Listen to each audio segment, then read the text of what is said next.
Andi, going back the Big Ten season, going back to last year, I mean, you lost in 5 sets, you lost some in 4, you had some close matches. I guess what was it like to go from the Big Ten season to go from that to what you did this year, where teams rarely got 20 points on you?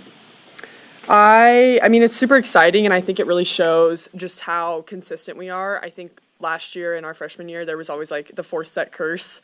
You would see that because we couldn't seem to sweep anyone, and we were always going to a 4-set or even 5 sets. So I just think it shows how consistent we are, and no matter who goes in or what we're changing with our game plan, we're going to stay consistent, and the level of the play stays the same.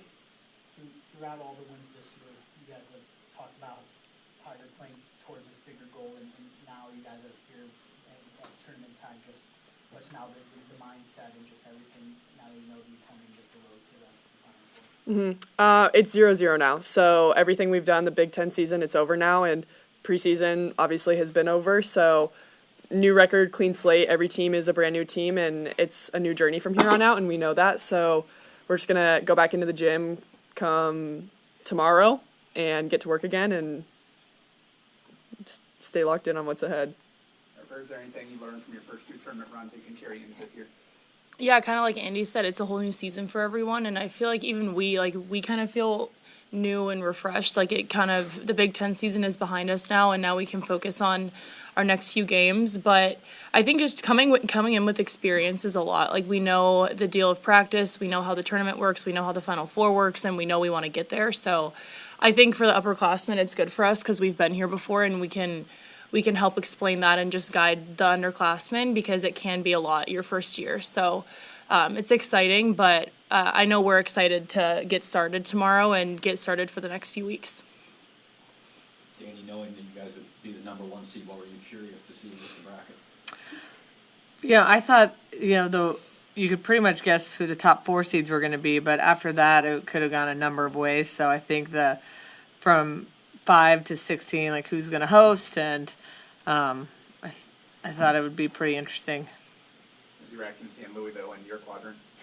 Yeah, I'm not shocked by that, just based on how their season ended up going, and then I feel like they always love a good story if they can justify it. So that, again, wasn't too surprising. I guess, Dani, undefeated season, Big Ten championship, but just for you as a coach, flashback to 9 months ago when you first arrived here, just how proud are you of the job that you've done, but then also this whole collective to be the number 1 overall seed? Yeah, super proud. I think we came into this season knowing we were going to be really good. The question was always how good can we be?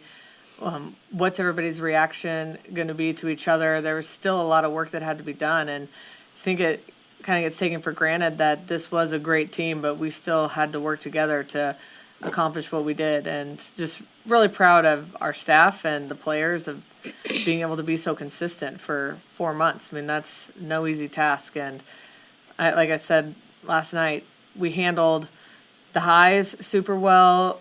When we were in our lows, we were out of them quick, and it's just been a really fun season to be a part of, and just excited that, again, it's a new start, and it's a kind of a new mini season, and with all of our goals are behind us, we have one new goal. Going off of that, how much do you feel like the next 3 weeks can just help cement this group's legacy and what they've already accomplished this season?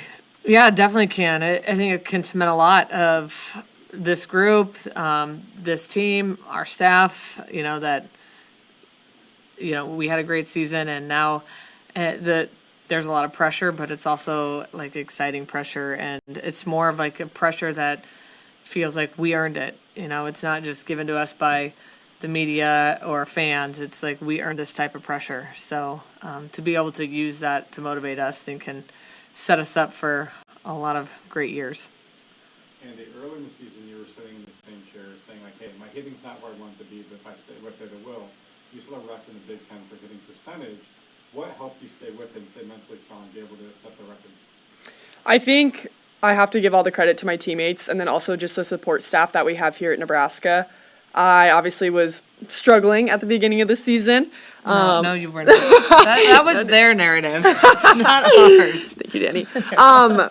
But it can, like Dani said, with the media, like there can be a lot of pressure, just a lot of outside noise. So when that was happening, I was putting way too much pressure on myself. And so I really just tried to lean into my teammates and just being the best teammate that I could be, being the best leader that I could be. And then also, like I said, working with the support staff, and the coaches were awesome through the entire thing. And I mean, they've been awesome throughout the entire season. So it's just been they made it super easy to bounce back from that because they weren't holding it against me at all.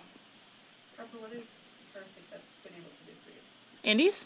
I mean, Andi makes my job really easy. And, like, a lot of the time, sometimes when I get kills, I thank Andi because she's the one that gave me an opening in the block. But, I mean, she makes it really easy for me to learn how to be a better hitter when I have open space like that. So, I mean, it goes without saying that she's one of the best middles in the country, if not the best. So it's fun to play next to her, and I'm honored that I get to play next to her because not many people get to play with people like Andi all the time. Andy, you had 17 wins over tournament teams, 12 against seeded teams. How do you feel like the schedule has prepared you for the postseason run? Yeah, I think we're really prepared, and whether it's the schedule or just the flow of the season, it feels like we're as prepared as we can be up to this point. What was just, as you guys played, what was just your guys' reaction to the league being some kind of In our bracket, I mean, we just were like, I wonder how Dani feels. I don't know. I asked her, I was like, how do you feel? She was like, well, okay. So, I mean, I think we knew that there's always a possibility of them being in our side or anyone's side. So I don't think it was that big of a surprise.